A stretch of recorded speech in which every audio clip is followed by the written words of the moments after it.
Et bonjour à tous et bienvenue dans la revue de presse de Presensa, le rendez-vous hebdomadaire dans lequel vous retrouverez notre sélection d'articles de la semaine.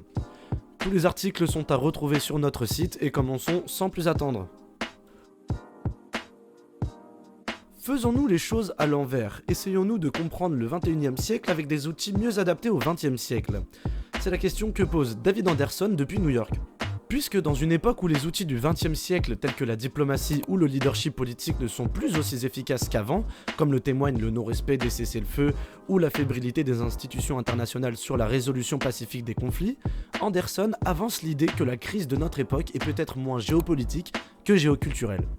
C'est-à-dire que même si les intérêts économiques et la puissance militaire restent importants, aujourd'hui les principaux enjeux des conflits gravitent autour de l'identité, l'appartenance, la culture ou les religions.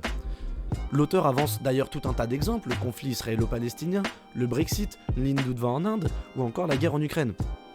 Il nous invite donc à nous pencher plus sur l'étude de la culture, sur quoi repose-t-elle, comment évolue-t-elle ou comment faire en sorte que plusieurs cultures puissent coexister. David Anderson utilise l'exemple du Mexique pour justifier son propos puisque le pays a réussi à faire évoluer son identité nationale en favorisant l'inclusivité des peuples autochtones et des femmes dans la vie publique alors qu'ils étaient longtemps marginalisés. Il explique qu'il ne s'agit pas là de complaire aux enjeux modernes, mais bel et bien d'une volonté d'écrire un récit commun. Donc, à contre-courant, le Mexique ne cherche pas la sécurité à travers un récit national falsifié, mais à travers l'élargissement de sa communauté culturelle. Il conclut en expliquant que la réussite des sociétés dépendra peut-être moins de leur seule puissance militaire ou économique que de leur capacité à créer des récits culturels inclusifs qui génèrent cohésion, finalité et sentiment d'appartenance à un destin commun. On enchaîne au Pérou, toujours dans la course à la présidence, où le parti Juntos por el Perú présente son nouveau programme gouvernemental. À la suite du récent débat du second tour opposant les candidats à la présidence Keiko Fujimori et Roberto Sanchez, et dont la population a désigné ce dernier comme vainqueur, le parti Juntos por el Perú a reçu le soutien de divers partis qui étaient adversaires au premier tour. Cette union des forces constitue un effort important après la fragmentation politique qu'a connue le pays. Le soutien de ces partis a été obtenu à l'issue de plusieurs discussions qui ont conduit à un nouveau plan 2026-2031. Voici un bref résumé des changements. En matière d'économie, si la renégociation des traités et le contrôle de l'État n'est plus mentionné, le nouveau plan s'engage à dynamiser les micro-entreprises, l'industrialisation, réduire le prix de l'essence et porter le salaire minimum vital à 1500 soles, soit 378 €. Concernant les réformes démocratiques, le changement constitutionnel n'est plus au centre des préoccupations, mais il s'inscrit dans le cadre d'autres réformes en matière de justice et de lutte contre la corruption. Dans le secteur de la santé, les 8% du PIB pour ce secteur ne sont plus d'actualité en faveur d'un plan qui s'engage à fournir 95% de services essentiels pour la population. Du côté du secteur de l'éducation, la promesse de 100% d'écoles rurales et de services de base et 90% d'adolescents diplômés a été rajoutée.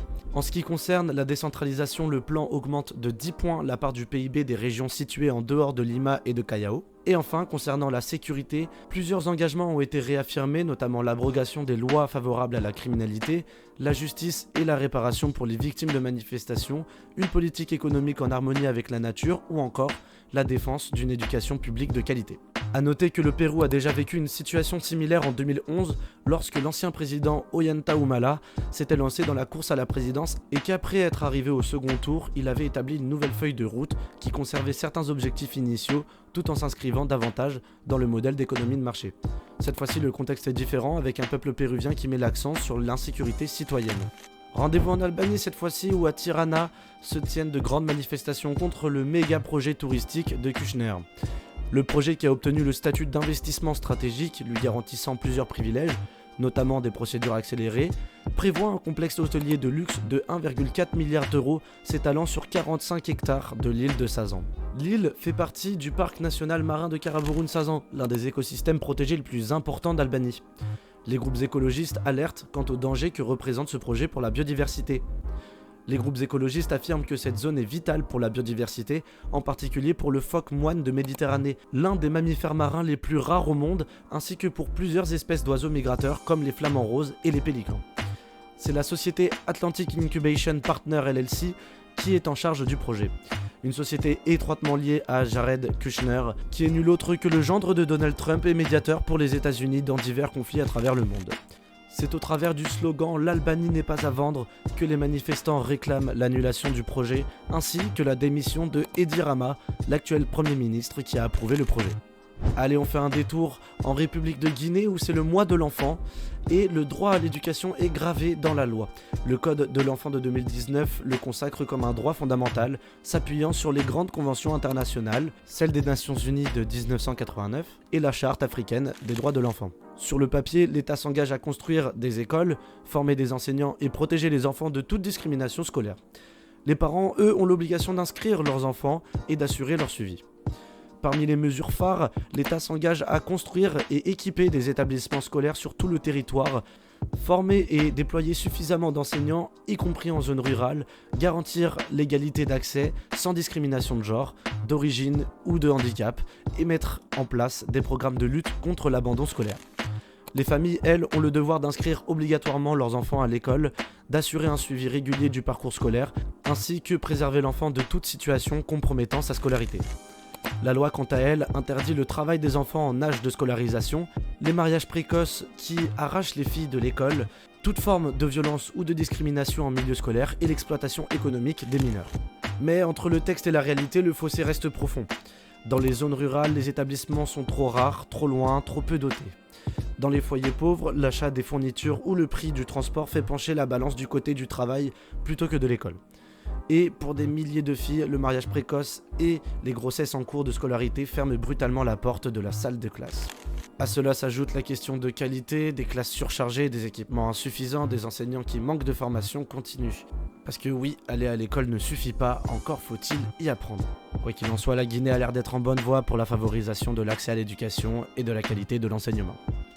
On termine en France avec Les Invisibles de la République, où Nayang Kiang dresse un portrait saisissant d'un paradoxe français.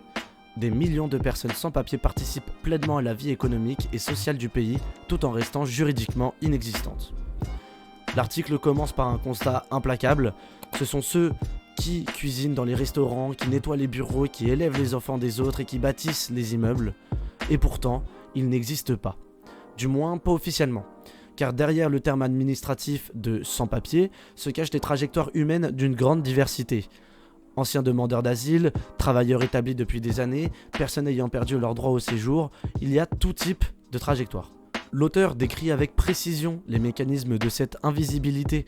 On y retrouve notamment la peur permanente du contrôle qui pousse ces personnes à éviter les institutions, à renoncer à leurs droits ou à s'effacer. Une invisibilité que certains employeurs exploitent délibérément. Salaire sous le seuil illégal, heures non payées, pression silencieuse sur des travailleurs qui ne peuvent pas se plaindre sans risquer l'expulsion. Mais le texte refuse le registre de la seule victimisation. Il souligne la contribution économique réelle de ces travailleurs, rappelée avec force lors des grèves de sans-papiers de ces dernières années où cuisines et chantiers se sont retrouvés à l'arrêt. Il salue le rôle des associations qui sont un véritable pont entre l'ombre administrative et la lumière citoyenne. La conclusion est un appel direct adressé à la société française et à ses médias. Traiter ces sujets avec rigueur et humanité plutôt qu'à travers le prisme des faits divers ou des statistiques froides. Car reconnaître l'existence des sans-papiers, écrit-il, ce n'est pas prendre position sur les politiques migratoires, c'est simplement accepter de regarder la réalité en face. C'est tout pour aujourd'hui et j'ai plus qu'à vous dire à la semaine prochaine.